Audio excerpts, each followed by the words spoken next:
ഈശോ സ്തുതിയായിരിക്കട്ടെ.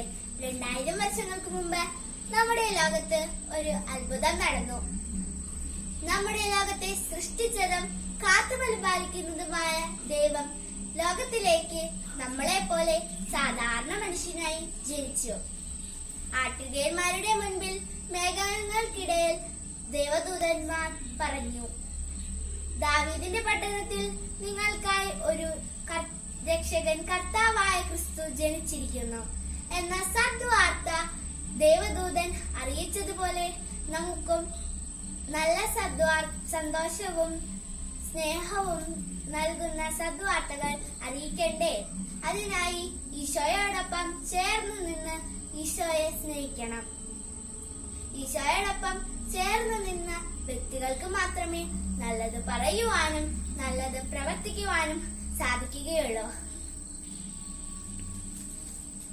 ഇതുപോലെ ഈശോയോടൊപ്പം ചേർന്ന് നിന്ന് നമുക്കും നല്ലത് പറയുവാനും നല്ലത് പ്രവർത്തിക്കുവാനും സാധിക്കട്ടെ എന്ന് പറഞ്ഞുകൊണ്ട് ഞാൻ ഇവിടെ എന്റെ കൊച്ചു പ്രസംഗം ഇവിടെ അവസാനിപ്പിക്കുന്നു.